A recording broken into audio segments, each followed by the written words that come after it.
ito na guys ang gate ng Mother Mary Castle.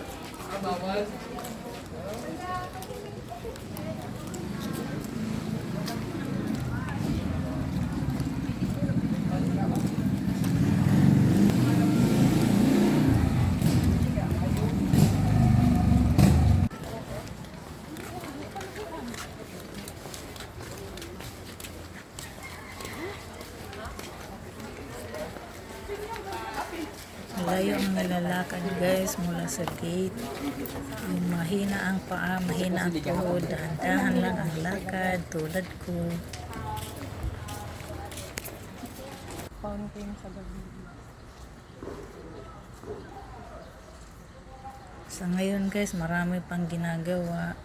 Hindi ka sa ano mag-sculpture. Marami silang project. Taga ibang bansa. Pinaganda nila ang castle ni Mother Mary.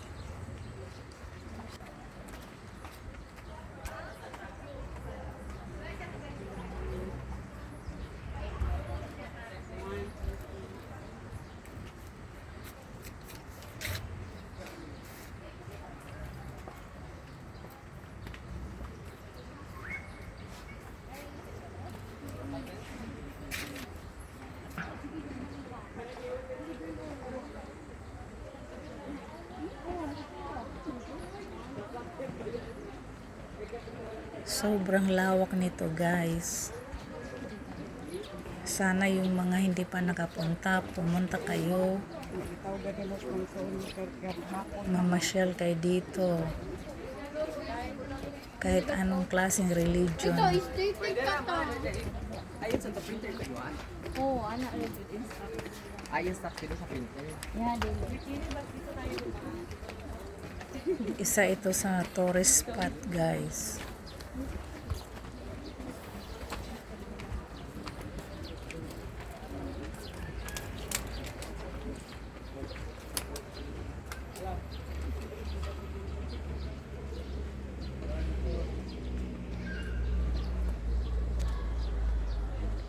Naanay mga angel. Alas 12? Oo. Tapos alaon ako no. Mag swim, fireworks. Sugat kay Mama Mary sabi ko. Sabi ni Kuya, dapat before magawa sa mga tao ting mauliin una ka na kay na. Perti ng trapika. Yung mga naka-wheelchair guys, meron silang daanan papunta sa loob, doon sa meron talaga silang special na way doon sa likod, sa side ng castle, papunta doon sa loob.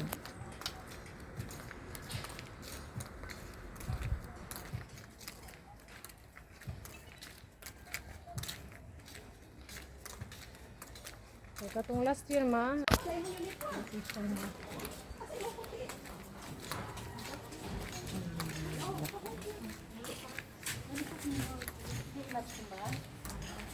Katong color black. Ay, sabi ko na pa-picture. Pa-picture habang wala tayo tao. Ito man. Ulitin ko guys, open ito sa lahat ng religion.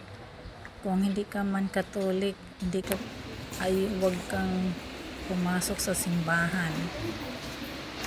Ano lang, mamasya lang, picture kasi maraming ibang religion guys nga pumupunta dito, kaya isa ito sa tourist spot.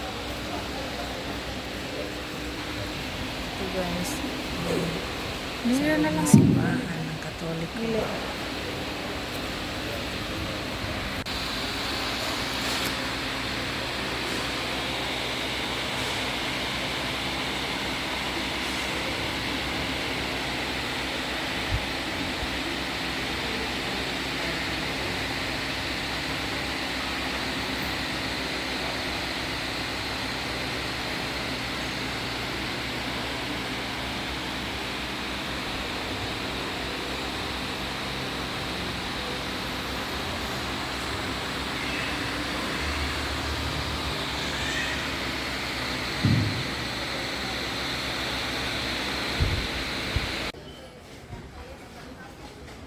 Bookingan ko mo?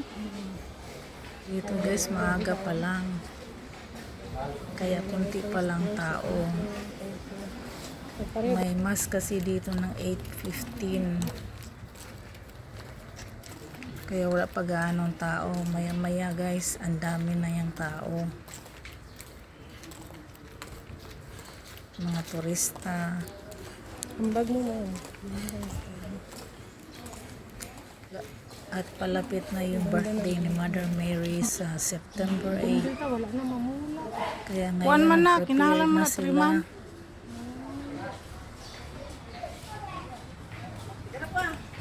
for the 7-8 days bago mag-celebrate ng kanyang birthday.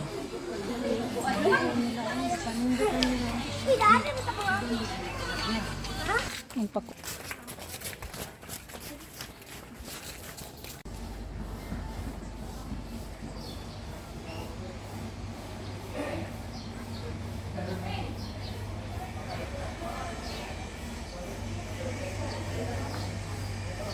Na, kinahalan mo na, Triman.